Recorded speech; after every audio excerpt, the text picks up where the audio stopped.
அல்லாஹ்வுடைய நல்லடியார்களே, அருமை சகோதரர்களே, இன்று உலகத்திலே நாங்கள் முஸ்லிம் சமுதாயத்திற்கு எதிராக பல்வேறுபட்ட சிக்கல்கள், சவால்கள் இருந்து கொண்டிருப்பதை நாங்கள் பார்க்கிறோம். அது யுத்தங்களாக இருக்கலாம், நெருக்குதல்களாக இருக்கலாம், எங்களுக்கு எதிரான விமர்சனங்களாக இருக்கலாம். இவற்றையெல்லாம் பார்க்கின்ற பொழுது நாம் பல கேள்விகளை எங்களுக்கு மத்தியிலே கேட்டுக்கொள்ள வேண்டிய தேவை இருக்கிறது. நாங்கள் அல்லாஹ் தஆலாவை ரப்பாக ஏற்றிருக்கிறோம். அவனுடைய தூதர் கண்மணியான ஸல்லல்லாஹு அலைஹி வஸல்லம் அவர்களை இறுதி நபியாக ஏற்றிருக்கிறோம். அவனுடைய தீனு இஸ்லாம் தான் மிக சரியானது என்று ஏற்றிருக்கின்றோம். அவனை விசுவாசிக்கின்றோம். முடிந்த வரைக்கும் எங்களுடைய வாழ்க்கையிலே தீனை பின்பற்றிக் கொண்டிருக்கிறோம்.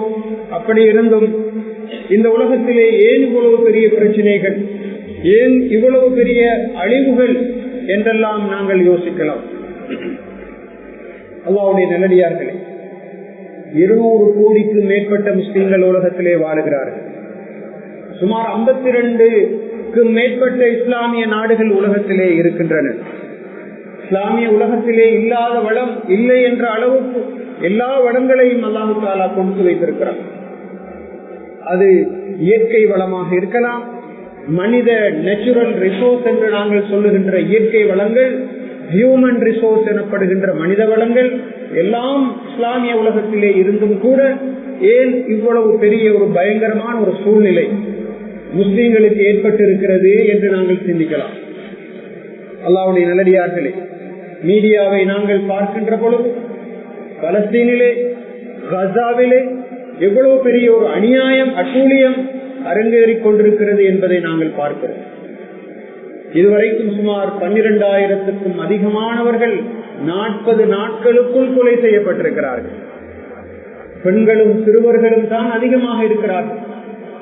எத்தனையோ பள்ளி வாயில்கள், குறிப்பாக 2 பல்கலைக்கழகங்கள், இஸ்லாமிய பல்கலைக்கழகங்கள், அதே போன்று மதரசாக்கள், பாடசாலைகள், மக்களுடைய குடியிருப்புகள் எல்லாம் கொண்டு வைத்து தகர்க்கப்பட்டிருக்கின்ற வைத்தியசாலைகள் எல்லாம் கூட இந்த தாக்குதலுக்கு உள்ளாகி இருக்கின்ற ஒரு பயங்கரமான, இக்கட்டான, அவலமான ஒரு சூழ்நிலையை நாங்கள் குறிப்பாக அந்த இடத்திலே பார்க்கிறோம். அங்கு மட்டுமல்ல சகோதரர்களே, உலகத்தின் பல்வேறுபட்ட இடங்களிலே முஸ்லிம்கள் இவ்வாறு நெருக்குதல்களுக்கும் சிக்கல்களுக்கும் உள்ளாகி கொண்டிருக்கிறார்கள். ஆனால் அல்லாஹ் தஆலா குர்ஆனிலே வலில்லாஹில் இஸ்ஸத்து வலிரசூலிஹி வலில் முஃமினீன், அல்லாஹ்வுக்கும் அவனுடைய தூதருக்கும் முஃமின்களுக்கும் தான் இஸ்ஸத் எனப்படக்கூடிய கண்ணியம் இருக்கிறது என்று குர்ஆனிலே சொல்லுகிறார். ஆனால் நாங்கள் அல்லாஹ்வும் ரசூலும் கண்ணியத்தோடு இருக்கிறார்கள், நாங்கள் அவர்களுக்கு கண்ணியத்தை பெற்றுக் கொடுக்க வேண்டிய எந்த தேவையும் கிடையாது. ஆனால் முஃமின்கள் ஏன் கண்ணியத்தோடு இல்லை? ஏன் அவர்கள் இவ்வளவு தூரம் பாதிக்கப்பட்டிருக்கிறார்கள், அடி வாங்குகிறார்கள்? உலகத்திலேயே மிகவும் அதிகமாக தாக்கப்படுகின்ற முஸ்லிம் சமூகமாக அந்த சமூகம் இருக்கிறது என்ற ஒரு கேள்வி எங்களுக்கு எழுப்போம். அல்லாஹ்வுடைய நல்லடியார்களே, அல்லாஹ் தஆலா ரப்புல் ஆலமீன் அவன் சர்வ சக்தனாக இருக்கிறான், மிகப்பெரிய அறிவாளியாக இருக்கிறான். தன்னை ஏற்றவர்களை அவன் நிச்சயமாக கண்ணியப்படுத்துவான், அதில் எந்த சந்தேகமும் இல்லை. நாங்கள் ஆழமாக அதனை விசுவாசித்திருக்கிறோம். அப்படி இருந்தும் இந்த நிலை ஏன் என்று நாங்கள் சிந்திக்க வேண்டும். முதலாவது காரணம், குர்ஆனுடைய கண்மணியான ஸல்லல்லாஹு அலைஹி வஸல்லம் அவர்களுடைய வழிகாட்டல்களின் அடிப்படையில் முதலாவது காரணம், அதனை நாங்கள் மறுக்க முடியாது. எப்போதெல்லாம் முஸ்லிம்கள் இஸ்லாத்தோடு வாழ ஆரம்பிக்கிறார்களோ, உண்மையான முஸ்லிம்களாக வாழ ஆரம்பிக்கிறார்களோ, அந்த நேரத்தில் அவர்களுக்கு சோதனைகளும் கஷ்டங்களும் துன்பங்களும் சவால்களும் வரும் என்பது இன்று நேற்று சொல்லப்பட்ட விஷயம் அல்ல. அல்லாஹ்வுடைய நல்லடியார்களே, எப்போது நாங்கள் ஈமானோடு இஸ்லாத்தோடு வாழ ஆரம்பிக்கின்றோமோ அந்த நேரத்தில் துன்பங்களை, கஷ்டங்களை, சவால்களை கட்டாயம் எதிர்கொண்டுதான் ஆக வேண்டும். வலனபுலுவன்னக்கும், நாங்கள் கட்டாயமாக உங்களை சோதிப்போம் என்று குர்ஆனிலே அல்லாஹ் சொல்லி காட்டுகிறார். அஷத்துன் நாஸி பலாஅன் அல் அன்பியா, கண்மணியான ஸல்லல்லாஹு அலைஹி வஸல்லம் அவர்கள் சொன்னார்கள், உலகத்திலே மிகவும் அதிகமாக சோதிக்கப்பட்டவர்கள் நபிமார்கள். அப்படியாக இருந்தால் அவர்கள் பஞ்சனை மெத்தையில் படுத்து உறங்கி இருக்க வேண்டும். எல்லா வகையான சௌபாக்கியங்களையும் அவர்கள் பெற்றிருக்க வேண்டும். போன இடங்களில் எல்லாம் அவர்களுக்கு வரவேற்பு கிடைத்திருக்க வேண்டும். நிச்சயமாக அப்படி அல்ல. ஈமானுக்கு சோதனை இருக்கிறது. அல்லாஹு தஆலா புடம் போட்டுத்தான் சுவர்க்கத்துக்கு அனுப்புவான். உயிர்களை தியாகம் செய்ய வேண்டி வரும், நாடுகளை துறக்க வேண்டி வரும், சிறைகளுக்கு போக வேண்டி வரும். நபி இப்ராஹிம் அலைஹிஸ்ஸலாம் அவர்கள் நெருப்பிலே தள்ளப்பட்டார்கள். அவர்கள் பாவம் செய்த காரணத்தினாலா? இல்லை, அது அல்லாஹ்வுடைய நியதி. நல்லடியார்களுக்கு அப்படியான பிரச்சனைகள் வரும். நபி ஈசா அலைஹிஸ்ஸலாம் அவர்களை இந்த யூதர்கள் சிலுவையிலே அறைந்தார்கள். அல்லாஹு தஆலா அவர்களுக்கு பதிலாக வேறொருவர் தான் அங்கு அனுப்பப்பட்டு அவர் அறையப்பட்டார் என்ற அந்த வரலாற்றை நாங்கள் பார்க்கிறோம். தன்னுடைய ஊரிலிருந்து விரட்டப்படாத, துரத்தப்படாத நபிமார்கள் குறைவு என்ற அளவுக்கு எல்லா நபிமார்களும் போல ஹிஜ்ரத் செய்திருக்கிறார்கள். தங்களுடைய பூமியை விட்டு வெளியே போயிருக்கிறார்கள். கண்மணியான ஸல்லல்லாஹு அலைஹி வஸல்லம் அவர்கள் யூதர்களுடைய சூழ்ச்சியின் காரணமாக சந்தித்த மிக முக்கியமான ஒரு யுத்தம் தான் கந்தக்குடைய யுத்தம். அது மிக பயங்கரமான ஒரு யுத்தம். மதீனாவிலே வாழ்ந்த யூதர்கள் ரசூல் ஸல்லல்லாஹு அலைஹி வஸல்லம் அவர்களோடு அதிருப்திப்பட்டு மதீனாவில் இருந்து வெளியே போய் மக்காவில் இருந்த குறைஷியர்களோடு சேர்ந்து கொண்டு அப்படிப்பட்ட படை பட்டாளங்களை எல்லாம் திரட்டிக் கொண்டு மதீனாவை நோக்கி வர இருக்கிறார்கள் என்று ஸல்லல்லாஹு அலைஹி வஸல்லம் அவர்களுக்கு கேள்விப்படுகிறது. எனவே சல்மான் ஃபாரிசி ரலியல்லாஹு தஆலா அன்ஹு அவர்களை அழைத்து ஆலோசனை கேட்கிறார்கள், என்ன செய்யலாம் என்று. அந்த நேரத்திலே சல்மான் ஃபாரிசி ரலியல்லாஹு தஆலா அன்ஹு அவர்கள் மதீனாவின் வடபகுதியிலே ஒரு கிடங்கை, ஒரு அகழியை நாங்கள் தோண்டி மதீனாவை பாதுகாக்க வேண்டும் என்ற ஆலோசனை சொல்லுகிறார்கள். அதன்படி அந்த கிடங்கு தோண்டப்படுகிறது. அந்த நேரத்திலே குறைஷியர்களும் யூதர்களும் சேர்ந்து வந்து மதீனாவை அண்டிக்கிறார்கள். மதீனாவுக்கு உணவு வருவதை அவர்கள் தடுக்கிறார்கள். இதன் காரணமாக மதீனாவிலே ஒரு பெரிய பஞ்சம் ஏற்பட்டதை நாங்கள் பார்க்கிறோம். ரசூலுல்லாஹி ஸல்லல்லாஹு அலைஹி வஸல்லம் அவர்கள் அஹ்ஸாபுடைய யுத்தத்திலே கலந்து கொள்கிறார்கள். அவர்களுக்கு சாப்பிடுவதற்கு சாப்பாடு கிடையாது. அவர்கள் தன்னுடைய வயிற்றிலே கல்லை கட்டி கொண்டிருந்தார்கள். அல்லாஹ்வுடைய நல்லடியார்களே, அந்த அகழியை தோண்டுவதற்காக அவர்கள் தங்களுடைய தோளிலே மண் சுமந்திருக்கிறார்கள் என்று வரலாற்றிலே நாங்கள் படிக்கிறோம். அல்லாஹு தஆலா நாடி இருந்தால் ஜிப்ரீல் அலைஹிஸ்ஸலாம் அவர்களையும் மலக்குகளையும் அனுப்பி அந்த உதவியை செய்திருக்கலாம். அவன் அதுக்கான சக்தி உள்ளவன். இருந்தாலும் கூட சோதனைகளின் ஊடாக, அதாவது சாதனைகளின் ஊடாக, இப்படிப்பட்ட சவால்களின் ஊடாகத்தான் இஸ்லாத்துக்கு வெற்றி கிடைக்க வேண்டும் என்பது அல்லாஹ்வுடைய நியதியாக இருக்கிறது. அல்லாஹ்வுடைய நல்லடியார்களே, உஹது யுத்தத்திலே ரசூல் ஸல்லல்லாஹு அலைஹி வஸல்லம் அவர்களுடைய பல்லு ஷஹீதாக்கப்பட்டது. உஹது யுத்தத்திலே ஹம்ஸா ரலியல்லாஹு தஆலா அன்ஹு அவர்கள் படுமோசமாக கொலை செய்யப்பட்டார்கள். 70 சஹாபாக்கள் உயிரை கொடுக்க வேண்டி இருந்தது. ரஅல் வ தக்வான் எனப்படக்கூடிய 2 கோத்திரத்தவர்கள் ரசூல் ஸல்லல்லாஹு அலைஹி வஸல்லம் அவர்களிடத்திலே தாயிக்களை அனுப்பும்படி கேட்கிறார்கள். ரசூல் ஸல்லல்லாஹு அலைஹி வஸல்லம் அவர்கள் குர்ஆனை ஹிஃப்து செய்த ஹாஃபிதுகளான 70 பேரை அனுப்புகிறார்கள் அவர்களுக்கு தஅவா செய்வதற்காக வேண்டி. ஆனால் அங்கு சென்ற சந்தர்ப்பத்திலே அந்த துரோகிகள் அந்த 70 பேரையும் கொலை செய்து விட்டார். அல்லாஹு தஆலா அவர்களை ஷஹீதுகளாக ஏற்றுக்கொண்டார். அன்றுதான் ரசூல் ஸல்லல்லாஹு அலைஹி வஸல்லம் அவர்கள் மதீனாவிலே குனூத் ஓத ஆரம்பித்தார்கள். கனத்த ஷஹ்ரன் ஹதீஸிலே வந்திருக்கிறது. ரசூல் ஸல்லல்லாஹு அலைஹி வஸல்லம் அவர்கள் 1 மாத காலமாக இந்த குனூத்து நாசிலா எனப்படக்கூடிய குனூத்தை ரசூல் ஸல்லல்லாஹு அலைஹி வஸல்லம் அவர்கள் ஓதினார்கள். அல்லாஹ்வுடைய நல்லடியார்கள், நாங்கள் உண்மையான மூமின்களாக இருக்கிறோம் என்று வைத்துக் கொள்வோம். ஆனால் சோதனைகளை தவிர்க்க முடியாது. சோதனைகள் இல்லாமல் இஸ்லாத்துக்கு வரவேற்பு கிடைக்கும், வெற்றி கிடைக்கும் என்று சொன்னால் நிச்சயமாக அது சாத்தியமில்லாத ஒரு விஷயமாக இருக்கிறது. எனவே உலகத்திலே இருக்கின்ற இந்த சோதனைகளையும் தடைகளையும் சவால்களையும் நாங்கள் எப்படி பார்க்க வேண்டும்? ஒரு வகையில் இது அல்லாஹ்வுடைய நியதி என்று பார்க்க வேண்டும்.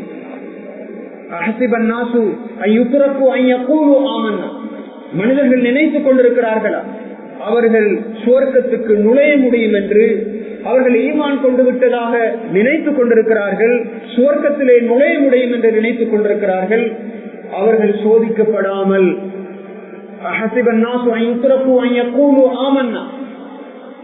அவர்கள் நினைக்கின்றார்களா சுவர்க்கத்திலே நுழைய முடியும் என்று? அவர்களுக்கு சோதனைகள் வரும் என்ற கருத்தை அந்த குர்ஆனுடைய வசனத்திலே அல்லாஹ் தஆலா சொல்கிறார். இன்னல்லாஹ அஷ்தரா மினல் முஃமினீன அன்ஃபுஸஹும் வ அம்வாலஹும் பிஅன்ன லஹுமுல் ஜன்னah. நிச்சயமாக அல்லாஹ் தஆலா முஃமின்களிடத்திலே இருந்து அவர்களுடைய உயிர்களையும் அவருடைய சொத்து செல்வங்களையும் வாங்கிக் கொண்டான், சுவர்க்கத்தை பகரமாக கொடுப்பதாக. சுவர்க்கம் கிடைக்க வேண்டுமா? உயிர்களை தியாகம் செய்துதான் ஆக வேண்டும், சொத்து செல்வங்களை தியாகம் செய்துதான் ஆக வேண்டும். இது அல்லாஹ் தஆலாவுடைய சுன்னாவாக, இது அல்லாஹ் தஆலாவுடைய ஒரு நியதியாக இருக்கிறது. அல்லாஹ்வுடைய நல்லடியார்களே, இதனை நாங்கள் சொல்வதற்கு 2 காரணம் இருக்கிறது. முதலாவது, இஸ்லாத்துக்காக வேண்டி தாவா பணியிலே ஈடுபடக்கூடியவர்கள், இஸ்லாத்துக்காக வேண்டி கஷ்டப்படக்கூடியவர்கள், உழைக்கக்கூடியவர்கள் நினைக்கிறார்கள் எங்களுக்கு அல்லாஹ்வுடைய உதவி எந்த நேரமும் வந்து கொண்டிருக்க வேண்டும் என்று. நிச்சயமாக வரும். அல்லாஹ் தஆலா அப்படி உதவி செய்திருக்கிறான். வரலாற்றிலே அப்படி நடந்திருக்கிறது. பத்ரிலே மலக்குகளை அனுப்பி அல்லாஹ் தஆலா உதவி செய்தான். ஆனால் அந்த உதவியை தந்துதான் எங்களுடைய வெற்றி ஆக வேண்டும் என்பது அல்ல. அல்லாஹ் தஆலா எங்களிடமிருந்து தியாகத்தை, அர்ப்பணத்தை எதிர்பார்க்கின்றான், முயற்சியை எதிர்பார்க்கின்றான். ஸல்லல்லாஹு அலைஹி வஸல்லம் அவர்களுக்கு என்ன என்ன பெயர்களை சொல்லி அழைக்க முடியுமோ அப்படிப்பட்ட எல்லா கெட்ட பெயர்களையும் சொல்லியும் அழைத்தார்கள். அவர் பெயர் பைத்தியக்காரன் என்று சொன்னார்கள், சூனியக்காரன் என்று சொன்னார்கள், சமூகத்தை பிரித்து வைக்கிறார் என்று சொன்னார்கள். ஷேபு அபீ தாலிப் எனப்படக்கூடிய கணவாயிலே ரசூல் ஸல்லல்லாஹு அலைஹி வஸல்லம் அவர்களும் சஹாபாக்களும் 3 வருடங்கள் சமூகத்தை விட்டும் தூரப்படுத்தப்பட்டு அவர்கள் அடைக்கப்பட்டிருந்தார்கள். அவர்களுக்கு சாப்பிடுவதற்கு உணவு கூட இருக்கவில்லை. மிகவும் கஷ்டப்பட்டார்கள். சஹாபாக்கள் சொல்கிறார்கள், நாங்கள் உணவில்லாமல் அங்கு கைக்கு இருட்டிலே அகப்பட்டவற்றை கூட நாங்கள் எடுத்து சாப்பிட்டோம் என்று சஹாபாக்கள் சொல்லுகின்ற அந்த ரிவாயத்துக்கள் ஹதீஸிலே பதிவு செய்யப்பட்டிருக்கிறது. அல்லாஹ்வுடைய நல்லடியார்கள், அல்லாஹ் தஆலா சோதிப்பான். எனவே இன்று பலஸ்தீனிலே அல்லது மற்றுமுண்டான நாடுகளிலே முஸ்லிம்கள் சோதிக்கப்படுகின்ற பொழுது நாங்கள் ஃபத்வா கொடுத்து விடக்கூடாது. அவர்கள் செய்த பாவங்களுக்காக வேண்டித்தான் அவர்களை அல்லாஹ் தஆலா தண்டிக்கிறான் என்று. அது தண்டனை அல்ல சகோதரர்களே, பெரியார்களே, அது அவர்களுக்கான சோதனை. அந்த சோதனையிலே அல்லாஹ் தஆலா அவர்கள் வெற்றி அடைகிறார்களா என்று பார்த்து அவர்களுக்கு நிச்சயமாக சுவர்க்கத்தை கொடுப்பான். யா அல்லாஹ், அவர்களுக்கு நீ உயர்தரமான சுவர்க்கத்தை நீ கொடுப்பாயாக. உயிர்களை இழந்து தியாகம் செய்கிறார்கள். நேற்று ஒரு ஜனாசாவுடைய வீடியோ வந்திருக்கிறது. அந்த ஜனாசா 20 வயது ஒரு வாலிபன், பள்ளி வாயிலே தொழுவிக்கக்கூடிய ஒரு இமாம், ஹாஃபிதுல் குர்ஆன், அவர் ஷஹீதாக்கப்பட்டிருக்கிறார். அவருடைய ஜனாசாவில் இருந்து கஸ்தூரி வாசம் வீசிக் கொண்டிருக்கிறது. மக்கள் எல்லோரும் அவருடைய ஜனாசாவை கஃன் செய்து விட்டு அந்த ஜனாசாவை தொட்டு தொட்டு மோந்து கொண்டிருக்கிறார்கள். காரணம், அந்த அளவு தூரத்துக்கு கஸ்தூரி வாசம் அந்த ஜனாசாவில் இருந்து வீசிக் கொண்டிருக்கிறது. அல்லாஹ்வுடைய நல்லடியார்களே, அல்லாஹ் தஆலா இன்னல்லாஹு மஅல்லதீன தகவ் வல்லதீன ஹும் முஹ்ஸினூன், யாரெல்லாம் தக்வாவோடு இருக்கிறார்கள், யாரெல்லாம் நலவு செய்கிறார்கள், அவர்களோடு அல்லாஹ் தஆலா இருப்பான். தத்தனஸ்ஸலு அலைஹிமுல் மலாயிகா, மலக்குகள் அவர்கள் மீது இறங்கிக் கொண்டிருக்கிறார்கள் என்று குர்ஆன் சொல்லுகிறது. வெற்றி வரும் அல்லாஹ்வுடைய புறத்தில் இருந்து. ஆனால் அது தாமதமாகலாம், அது சில நேரங்களில் இல்லாமல் போகலாம், நாம் எடுத்த முயற்சிகள் பலனளிக்காமல் போகலாம். நபி நூஹ் அலைஹிஸ்ஸலாம் அவர்கள் 80 வருஷங்கள் தாவா பணியிலே ஈடுபட்டார்கள். ஆனால் அவர்களால் 900 வருஷங்கள் ஈடுபட்டார்கள். அப்படி இருந்தும் கூட அவர்களுக்கு சுமார் 80 பேரை கூட தன்னுடைய தாவா பணியோடு இணைத்துக் கொள்ள கிடைக்கவில்லை. அதனுடைய அர்த்தம் அவர்கள் பிழை செய்து விட்டார்கள் அல்லது தப்பு செய்து விட்டார்கள் என்பது அல்ல. அல்லாஹ்வுடைய வஹி இறங்கிக் கொண்டிருக்கிறது. மிக முக்கியமான ஒரு நபி நூஹ் அலைஹிஸ்ஸலாம். எனவே அவர்கள் அதைரியப்படவில்லை. அவர்கள் அல்லாஹ்விடத்திலே ரிப்போர்ட் பண்ணுகிறார்கள், யா அல்லாஹ், ரகசியமாக அழைத்தேன், பரகசியமாக அழைத்தேன், இரவிலே அழைத்தேன், பகலிலே அழைத்தேன், ஆனால் அவர்கள் ஏற்றுக்கொள்கிறார்கள் இல்லையே யா அல்லாஹ் என்று அல்லாஹ்விடத்திலே முறையிடுவதை நாங்கள் பார்க்கிறோம். எனவே தோல்வி வரலாம், வெற்றி தாமதமாகலாம். ஷஹீதுகளுக்கு மேலால் ஷஹீதுகள் களத்திலே வரலாம். அதனை வைத்து அவர்கள் மீது நாங்கள் வீண் பழிகளை சுமத்திவிடக் கூடாது. நாம் அவர்களை பற்றிய நல்லெண்ணத்தை நாங்கள் வைப்போம், அவர்களுக்காக வேண்டி துஆ செய்வோம். எங்களோடு ஒப்பிடுகின்ற பொழுது அவர்கள் அல்லாஹ்விடத்திலே மிக நெருக்கமான அடியார்களாக இருப்பார்கள் என்று நாங்கள் உறுதியாக நம்புகிறோம். 75 வருடமாக அவர்கள் தங்களுடைய மஸ்ஜிதுல் அக்ஸாவை மீட்டுவதற்காக வேண்டி போராடி கொண்டிருக்கிறார்கள். உலகத்தின் முதலாவது கிப்லா. எல்லா நபிமார்களும், பெரும்பாலான நபிமார்கள் எல்லோரும் அடங்கப்பட்டிருக்கின்ற இடம் இப்ராஹிம் அலைஹிஸ்ஸலாம், மூசா அலைஹிஸ்ஸலாம், ஈசா அலைஹிஸ்ஸலாம், நபி தாவூத் அலைஹிஸ்ஸலாம், சுலைமான் அலைஹிஸ்ஸலாம், யூசுப் அலைஹிஸ்ஸலாம் என்றெல்லாம் இருக்கின்ற நபிமார்கள் கால் பதித்த இடம் அருகும் முபாரக்கா, புனிதமான பூமி. அங்கிருக்கின்ற மனிதர்கள் பாக்கியசாலிகள். அவர்களுக்காக வேண்டி நாங்கள் துஆ செய்ய வேண்டும். அல்லாஹ்வுடைய நல்லடியார்களே, இந்த வெற்றி தாமதமாகுவதற்கான சில காரணங்கள் இல்லாமல் இல்லை. அதனை நாங்கள் ஏற்றுக்கொள்ள வேண்டும். அல்லாஹு தஆலா இந்த வெற்றியை நிச்சயமாக கொடுப்பான். அல்லாஹ்வுடைய கிருபையினால் சத்தியம் வந்துவிட்டது, அசத்தியம் அழிந்துவிட்டது. உலகத்தில் இருக்கின்ற எல்லா மார்க்கங்களை விடவும் சிரேஷ்டமானதாக அதனை அல்லாஹு தஆலா மாற்றுவான், சந்தேகம் கிடையாது. மறுமை நாள் வருவதற்கு முன்னால் உலகத்திலே இஸ்லாத்திற்குத்தான் மேலோங்கிய அந்த வெற்றி கிடைக்கும் என்பதிலே எந்த சந்தேகமும் கிடையாது.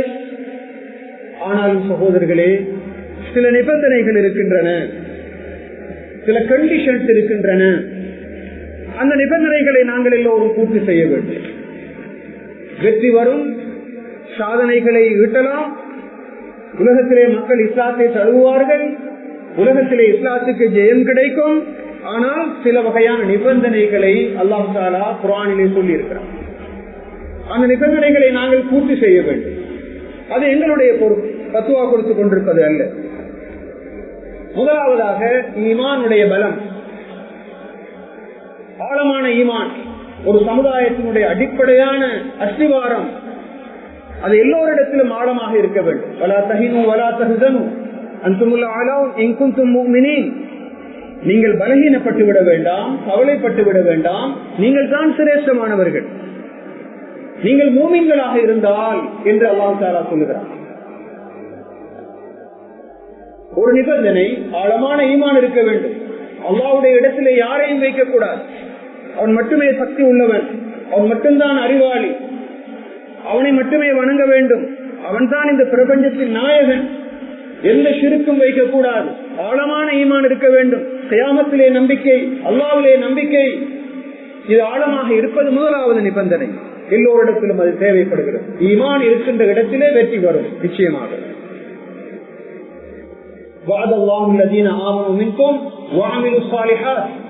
யாரெல்லாம் ஈமான் கொண்டு சாலிஹான அமல்கள் செய்கிறார்களோ அவர்களே அல்லாஹு தஆலா பூமியினுடைய பிரதிநிதிகளாக ஆக்குவான். மாத்திரமல்ல, அவர்களுக்கு அதிகாரத்தையும் கொடுப்பான் என்று குர்ஆனிலே அல்லாஹு தஆலா சொல்லுகிறார். எனவே அதிகாரம் கிடைக்க வேண்டுமா, இஸ்லாத்துக்கு வரவேற்பு கிடைக்க வேண்டுமா, ஒரு நிபந்தனை, முதலாவது நிபந்தனை ஈமானுடைய பலம், ஈமானுடைய வெளிச்சம், ஈமானுடைய சக்தி, அது பலமாக இருக்க வேண்டும். இரண்டாவது முக்கியமான விஷயம், நாங்கள் ஒற்றுமையாக இருக்க வேண்டும். யூனிட்டி என்று நாங்கள் சொல்லுவோம். எங்களுக்கு மத்தியிலே ஒற்றுமை. எப்போது முஸ்லிம் சமூகம் ஒற்றுமையை இழந்ததோ அந்த நேரத்திலே அல்லாஹ் தஆலா வெற்றியை கொடுக்கவில்லை. ஒற்றுமைப்பட்ட சந்தர்ப்பத்தில் எல்லாம் அந்த வெற்றியை கொடுத்திருக்கிறார். அல்லாஹ்வுடைய நல்லடியார்கள், 200 கோடி முஸ்லிம்கள் இருந்தும் 52 முஸ்லிம் நாடுகள் உலகத்திலே இருந்தும் காசாவுக்குள் ஒரு போத்தல் தண்ணீரை அனுப்ப முடியாத நிலை. அங்கிருக்கின்ற பச்சிலம் பாலகர்கள் ஷிஃபா வைத்தியசாலையிலே ஆக்சிஜன் இல்லாமல் ஐசியூவில் இருந்து வெளியே எடுக்கப்பட்டு அவர்கள் வஃபாத்துடைய கட்டத்திலே இருக்கின்ற ஒரு நிலை. உலகத்திலே பணம் இல்லையா முஸ்லிம்களிடத்திலே? முஸ்லிம்களிடத்திலே ஆள் வளம் இல்லையா? ஆயுத பலம் இல்லையா? என்ன இல்லை? முதலாவது ஈமானுடைய வெளிச்சம் போதாது, இரண்டாவது ஒற்றுமை கிடையாது. முஸ்லிம் நாடுகளுடைய கூட்டமைப்பு இதுவரைக்கும் 2-3 தடவை கூடிவிட்டார்கள். ஒற்றுமைப்பட்டு ஒரு முடிவை எடுக்க முடியாத அளவுக்கு அவர்கள் தங்களுக்கு மத்தியிலே பிரிந்திருக்கிறார்கள். கொள்கை அடிப்படையில் பிரிந்திருக்கிறார்கள், நாடுகள் அடிப்படையில் பிரிந்திருக்கிறார்கள், மற்றமுண்டான பல வகையான அடிப்படைகளிலே பிரிந்திருப்பதன் காரணமாக ஐக்கியப்பட்ட ஒரு முடிவை எடுத்துக்கொள்ள முடியாத அளவுக்கு பலகீனப்பட்டிருக்கிறார்கள். அல்லாஹ்வுடைய நல்லடியார் அல்லாஹ் தஆலா குர்ஆனிலே ஒற்றுமையினுடைய அவசியத்தை பற்றி சொல்லுகின்ற பொழுது வலா தனாஸு, நீங்கள் உங்களுக்கு மத்தியில் சண்டையிட்டுக் கொள்ள வேண்டாம், பிணக்கப்பட்டுக் கொள்ள வேண்டாம், ஒருவரை ஒருவர் குரோதமாக பார்க்க வேண்டாம், பிளவுபட வேண்டாம். வலா தனாஸு ஃபதஃஷலு, நீங்கள் தோல்வி காண்பீர்கள். வதذهب ريحكم, உங்களுடைய காற்று போய்விடும், உங்களுடைய சுயத்தை, உங்களுடைய தனித்துவத்தை, உங்களுடைய பலத்தை, உங்களுடைய அதிகாரத்தை நீங்கள் இழந்து விடுவீர்கள். எவ்வளவு அழகாக சொல்லுகிறான் அல்லாஹ் தஆலா. எங்களுடைய இந்த உலகத்தை பார்த்து சொல்வது போன்று இருக்கிறது. குர்ஆன் எல்லா உலகத்துக்கும் பொருத்தமான ஒரு மறை. அல்லாஹ்வுடைய நல்லடியார்கள், ஒற்றுமை என்பது ஒரு பெரிய பலம், ஒரு பெரிய சக்தி. நாம் வெளிநாடுகளை எடுத்துக் கொள்வது எப்படி போனாலும் நமது நாட்டிலே இருக்கின்ற நிலையை சீர்தூக்கி பார்ப்போம். இஸ்லாத்துக்காக வேண்டி உழைக்கின்ற இயக்கங்கள், சங்கங்கள், முஸ்லிம்களுடைய உரிமைகளை பாதுகாப்பதற்கென்று இருக்கின்ற கட்சிகள், ப்ரொஃபஷனல்ஸ் என்று நாங்கள் சொல்லுகின்ற பெரிய பெரிய படித்தவர்கள், பெரிய பதவிகளிலே இருப்பவர்கள், உலமாக்கள் என்றெல்லாம் வருகின்ற பொழுது சகோதரர்களே, பெரியார்களே, ஒற்றுமை எந்த அளவு தூரம் இருக்கிறது.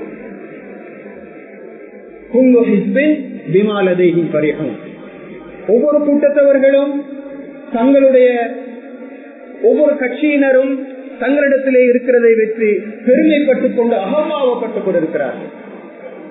மற்ற இயக்கத்தவர்கள் விழ வேண்டும், மற்றவர்கள் தலை தூக்கி விடக்கூடாது என்ற விஷயத்திலே குறியாகவும் கவனமாகவும் இருக்கின்றவர்கள் தான் பெரும்பாலானவர்கள். சிலரை அல்லாஹு தஆலா இல்லாம ரஹிம ரப்பு குர்ஆன் சொல்ற மாதிரி சிலரை அல்லாஹு தஆலா பாதுகாத்திருக்கிறான். மாஷா அல்லாஹ், அவர்கள் ஒற்றுமைக்காக வேண்டி உழைக்கிறார்கள், ஒற்றுமையாக இருக்கிறார்கள். யூனிட்டி இன் டைவர்சிட்டி, வேற்றுமையிலே ஒற்றுமை கண்டு தங்களுக்கு மத்தியில் இருக்கின்ற உறவுகளை வளர்த்துக் கொண்டு வாழுகிறார்கள். மாஷா அல்லாஹ், அல்லாஹு தஆலா அவர்களுக்கு அருள் பாலிக்க வேண்டும். ஆனால் முஸ்லிம் சமுதாயத்தினுடைய நிலை மிக கவலைக்கிடமாக இருக்கிறது. அல்லாஹ்வுடைய நல்லடியார்களே, பக்கத்திலே இருப்பது லெபனான், பக்கத்திலே இருப்பது ஜோர்டான், பக்கத்திலே இருப்பது எகிப்து, சிரியா. அப்படி இருந்தும் அந்த சின்ன நாடு, 2.5 மில்லியன் மக்களை கொண்டிருக்கின்ற அந்த சின்ன நாட்டை பாதுகாப்பதற்கான தைரியமோ, ஈமானுடைய பலமோ, ஒற்றுமையோ இல்லாமல் இருப்பதன் காரணமாக அந்த இஸ்ரேலிய அரக்கர்கள் அந்த மூமினான முஸ்லிமான அல்லாஹ்வுக்கு கட்டுப்பட்டு வாழக்கூடிய அந்த காசா மக்களை கசக்கி பிழிந்து கொண்டிருக்கிறார்கள். அல்லாஹ்வுடைய நல்லடியார்களே, அவர்கள் கசக்கி பிழியப்படட்டும், அவர்கள் துன்பப்படட்டும், அது அல்லாஹ்வுடைய நாட்டம். அவர்களுக்கு அல்லாஹு தஆலா உயர்தரமான கூலியை கொடுப்பான். அவர்களுக்கு சுவர்க்கம் நிச்சயமாக அல்லாஹ்வுடைய கிருபையினால் கிடைக்கும். ஆனாலும் முஸ்லிம் சமுதாயத்தினுடைய பாடம் என்ன, முஸ்லிம் சமுதாயத்தினுடைய படிப்பினை என்ன? இந்த நாட்டிலே கூட சிறுபான்மையாக நாங்கள் வாழுகின்றோம். எங்களுக்கு மத்தியிலே எத்தனை பிளவுகள், எவ்வளவு காட்டிக் கொடுப்புகள், எவ்வளவு கழுத்தறுப்புகள். அல்லாஹு தஆலா குர்ஆனிலே சொல்லுகிறான், வலா தகூனு கல்லதீன தஃபர்ரகு வஹ்தலஃபு மின் பஅதி மா ஜாஅஹுமுல் பையினாத். யாரெல்லாம் தங்களுக்கு மத்தியிலே அல்லாஹ்வுடைய தெளிவான அத்தாட்சிகள் வந்தும் கூட பிரிந்து போய் கருத்து முரண்பாடு பட்டுக் கொண்டார்களோ அவர்களை போன்று நீங்கள் இருக்க வேண்டாம். அவர்களுக்கு கடுமையான தண்டனை இருக்கிறது என்று குர்ஆனிலே அல்லாஹ் சொல்லுகிறான்.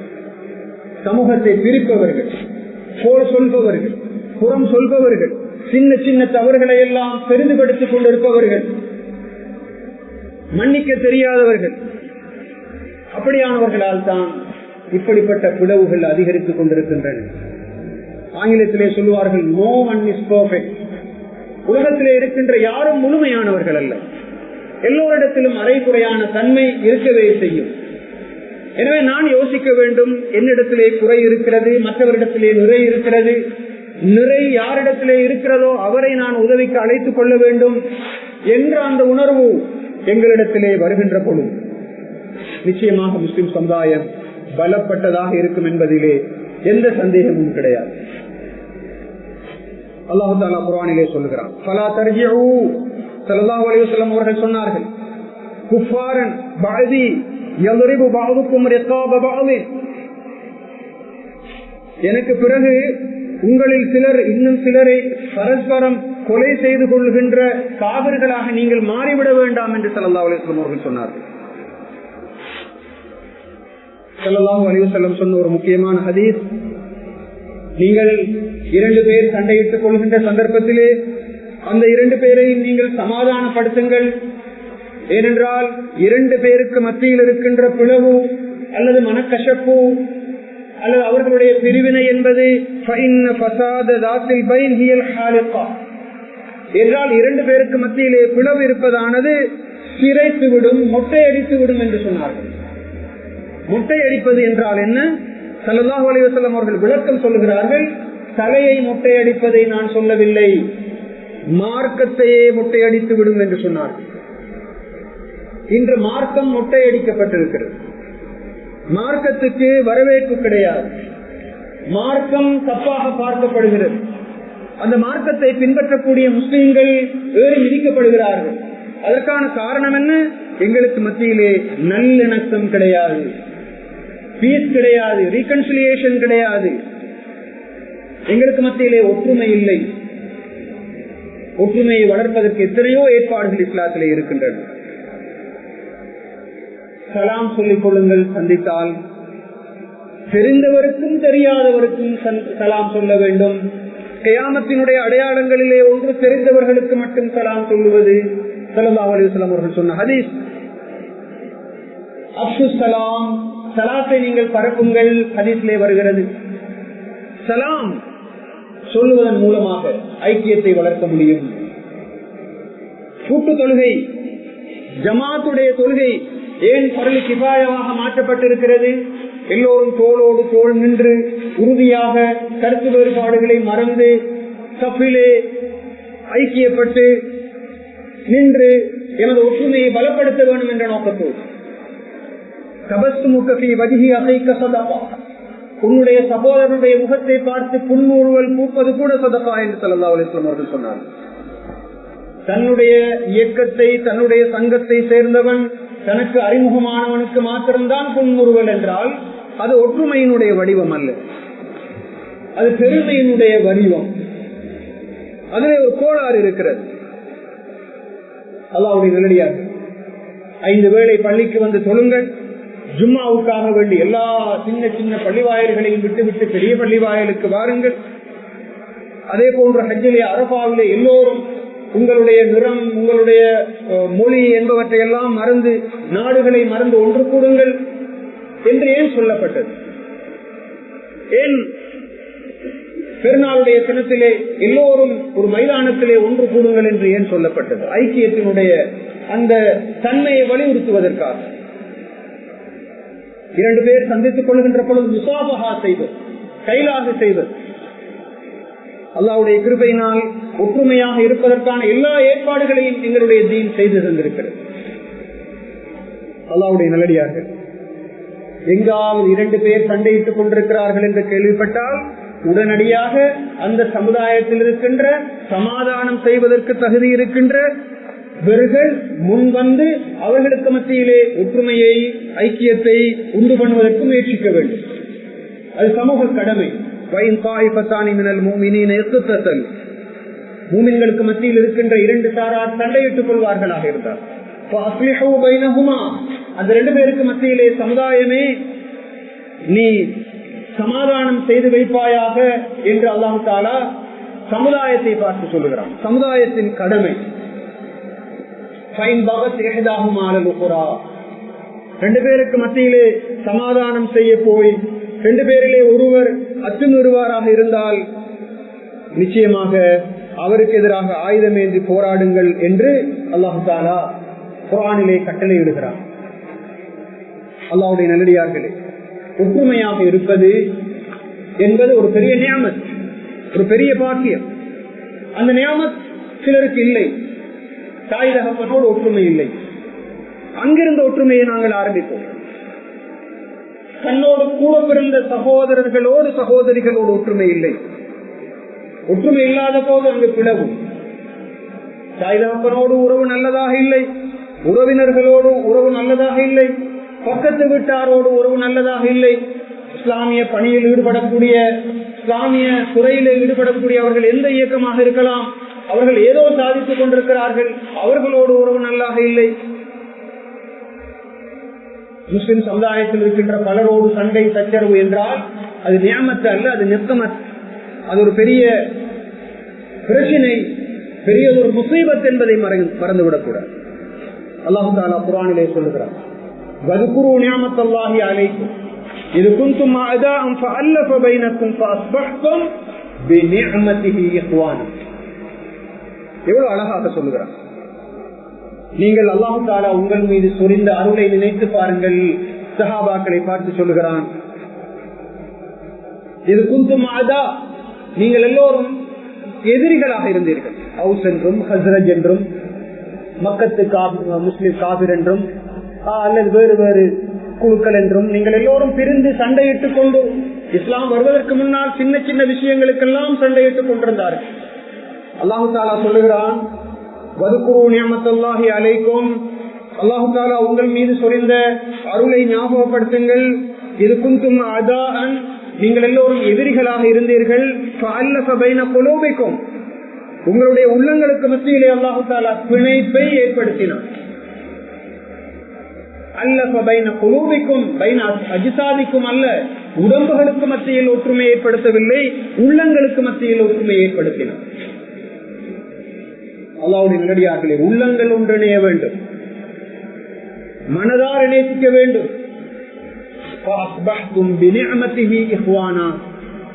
அல்லாஹ்வுடைய அருளின் காரணமாக நீங்கள் சகோதரர்களாக மாறினீர்கள் என்று சொல்லுகிறான். அல்லாஹ்வுடைய நல்லடியார்களே, ஒரு முஸ்லிம் இஸ்லாத்துக்கு வந்துவிட்டால், அவன் கலிமா சொல்லிவிட்டால், அவன் முஸ்லிம்களுடைய பட்டியலிலே கணிக்கப்பட்டால் அவனோடு இரக்கமாக நாங்கள் இருக்க வேண்டும், அன்பாக இருக்க வேண்டும், அவனுடைய கஷ்டத்திலே துன்பத்திலே பங்கெடுக்க வேண்டும். அப்போது அவன் எங்களை விட்டு ஓடிவிட மாட்டான். கடைசியாக ஒரு விஷயத்தை ஞாபகப்படுத்த விரும்புகிறோம். அது என்னவென்றால், முஸ்லீம்கள் தங்களுக்கு மத்தியிலே பிளவுபட்டு சண்டையிட்டு பிரச்சனைகளோடு இருக்கின்ற சந்தர்ப்பத்திலே முஸ்லிம் அல்லாதவர்கள் தங்களுக்கு மத்தியில் ஒற்றுமையோடு இருக்கிறார்கள். அதுதான் உலகத்தில் இருக்கின்ற மிகப்பெரிய துரதிர்ஷ்டம். அல்லாஹ் தஆலா குர்ஆனிலே இந்த விஷயத்தை தெளிவாக பின்வருமாறு சொல்லுகிறார், வல்லதீன கஃபரு பஅதுஹும் அவுலியாஉ பஅத். யார் நிராகரிப்பவர்களாக இருக்கிறார்களோ அவர்களில் சிலர் இன்னும் சிலருக்கு நேசர்களாக, நண்பர்களாக, விசுவாசமானவர்களாக இருக்கிறார்கள். அதாவது ஒருவர் ஒரு மதம், இன்னொருவர் இன்னொரு மதம், ஆனால் அவர்கள் தங்களுக்கு மத்தியிலே ஒற்றுமையாக இருக்கிறார்கள். இஸ்லாத்தை ஒழித்து கட்ட வேண்டும் என்பதிலே கங்கணம் கட்டி செயல்படுகிறார்கள். வல்லதீன கஃபரு பஅதுஹும் அவுலியாஉ பஅத். அவர்கள் தங்களுக்கு மத்தியிலே நட்பு பாராட்டுகிறார்கள், ஒற்றுமையோடு இருக்கிறார்கள், நேசர்களாக இருக்கிறார்கள். யார்? இஸ்லாத்தினுடைய எதிரிகள். தங்களுடைய முரண்பாடுகளை எல்லாம் மறந்து ஒற்றுமைப்பட்டு விட்டார்கள். அல்லாஹ்வுடைய நல்லடியார்களே, தெளிவான உதாரணம் இஸ்ரவேலர்களும் கிறிஸ்தவர்களும், யூதர்களும் கிறிஸ்தவர்களும். தற்போது இஸ்ரேல் இவ்வளவு தூரம் அடாவடித்தனம் செய்கிறது என்றால் அதற்கு பின்புலத்தில் இருப்பது இஸ்ரேலர்கள், யூதர்கள். ஆனால் அமெரிக்கர்கள் கிறிஸ்தவர்கள். கிறிஸ்தவர்களும் யூதர்களும் சேர்ந்து இஸ்லாத்தை நசுக்க வேண்டும் என்பதிலே ஒற்றுமைப்பட்டு விட்டார்கள். ஏன்? வேறு சிலரும் அவர்களோடு சேர்ந்து கொண்டார்கள். இவ்வளவுக்கும் வரலாற்றை படித்திருக்கிறோம். ஈசா அலைஹிஸ்ஸலாம் அவர்களை சிலுவையில் அறைய வேண்டும் என்ற முயற்சி எடுத்தவர்களே யூதர்கள் தான். கிறிஸ்தவர்கள் வணங்குகின்ற தெய்வம் நாங்கள் தெய்வம் என்று சொல்ல மாட்டோம். ஈசா அலைஹிஸ்ஸலாம் அவர்களை சிலுவையில் அறைந்தவர்களே அல்லது அறைவதற்கு முயற்சித்தவர்களே இந்த யூதர்கள் தான். அந்த யூதர்களோடு அவர்கள் கைகோர்த்து தற்போது இந்த இஸ்லாத்துக்கு எதிரான போராட்டத்திலே மும்முரமாக செயல்பட்டுக் கொண்டிருக்க முஸ்லிம் நாடுகள் தங்களுக்கு மத்தியில் பிளவுபட்டுக் கொண்டிருக்கிற என்றால் இதனுடைய ஆழத்தை அகலத்தை நீங்கள் புரிந்து கொள்ளுங்கள். அல்லாஹு தஆலா அந்த வசனத்தை பின்வருமாறு முடிக்கிறான். வஇல்லா தஃஅலு தகுன் ஃபித்னத்துன் வ ஃபஸாதுன் கபீர். நீங்கள் ஒற்றுமைப்படவில்லை என்றால் உலகத்திலே மிகப்பெரிய சோதனையும் குழப்பமும் ஏற்படும் என்று அல்லாஹ் சொல்லுகிறான். இந்த உலகத்திலே குழப்பம், இந்த உலகத்திலே அநீதி, அக்கிரமம், அராஜகம், அநியாயம் கட்டவிழ்த்து விடப்பட்டிருக்கிறது முஸ்லிம்களுக்கு எதிராக என்றால் அதற்கான காரணம் நாங்கள் எங்களுக்கு மத்தியிலே பிளவுபட்டிருக்கிறோம், ஒற்றுமையாக இல்லை. இஸ்லாத்தினுடைய எதிரிகள் தங்களுக்கு மத்தியிலே ஒற்றுமையாக மாறிவிட்டார்கள். எனவே ஒற்றுமையினுடைய அவசியத்தை நாங்கள் புரிந்து கொள்ள வேண்டும். இஸ்லாத்திற்கு வெற்றி கிடைக்க வேண்டுமாக இருந்தால் கட்டாயமாக நாங்கள் ஈமானுடைய விஷயத்திலே ஒற்றுமையாக இருக்க வேண்டும். இரண்டாவதாக நாங்கள் எங்களுக்கு மத்தியில் இருக்கின்ற முரண்பாடுகள் எல்லாவற்றையும் மறந்து, பதவிகள், பணம், எங்களுடைய சுயநலம் என்பவற்றை எல்லாவற்றையும் மறந்து நாங்கள் ஒற்றுமையாக பரஸ்பரம் அன்பு கொண்டவர்களாக நாங்கள் இருக்க வேண்டும். வல்ல நாயன் எம் அனைவருக்கும் அருள் பாலிப்பானாக. யா அல்லாஹ் எங்களுடைய பாவங்களை மன்னித்தருள்வாயாக. யா அல்லாஹ் இந்த வெள்ளிக்கிழமை தினத்திலே புனிதமான இந்த சந்தர்ப்பத்திலே உன்னிடத்திலே கையேந்தி கேட்கின்றோம். எங்களுடைய உள்ளங்களை நீ ஒற்றுமைப்படுத்துவாயாக. எங்களுக்கு மத்தியில் இருக்கின்ற எல்லா பிளவுகளையும் மறந்து உன்னுடைய தீனை பாதுகாப்பதற்காக பரஸ்பரம் சகோதரர்களாக இணைந்த கூட்டத்திலே அனைவரையும் ஆக்குவாயாக. யாரெல்லாம் இஸ்லாத்துக்கு எதிராக சூழ்ச்சி செய்கிறார்களோ அந்த சூழ்ச்சிகள் அனைத்தையும் நீ முறியடிப்பாயாக. யா அல்லாஹ் குறிப்பாக எமது இஸ்லாமிய சகோதரர்கள், எமது ஈமானிய உறவுகள் காசாவிலே, பொதுவாக பலஸ்தீனிலே, மேற்கு கரையிலே படக்கூடிய அவ்வளவு கஷ்டங்களையும் துன்பங்களையும் நீ அவர்களை விட்டு இல்லாமலாக்குவாயாக. அவர்களுக்கு எதிராக யாரெல்லாம் சூழ்ச்சி செய்கிறார்களோ அல்லது படைகளை நடத்துகிறார்களோ அவர்களுடைய படைகள் அனைத்தையும் நீ நிர்மூலமாக்கி விடுவாயாக. யா அல்லாஹ் அவர்களுக்கு நீ உதவியாக இருப்பாயாக. அந்த முஸ்லிம்களுக்கு உதவியாக இருப்பாயாக. இந்த எதிரிகளுடைய படைகள் அனைத்தையும் சிதறொண்டு ஓடக்கூடிய வகையிலே உன்னுடைய உதவியை நீ இறக்குவாயாக. யா அல்லாஹ் நாங்கள் பலவீனர்களாக இருந்து கேட்கிறோம். யா அல்லாஹ் எங்களுடைய பலவீனத்திலிருந்து வெளியாகி பலசாலிகளாக மாறக்கூடிய பாக்கியத்தை எம் அனைவருக்கும் நசீபாக்குவாயாக. யா அல்லாஹ் மௌத்தாகக்கூடிய சந்தர்ப்பத்திலே கலிமாவோடு மௌத்தாகக்கூடிய அந்த உயர்தரமான பாக்கியத்தை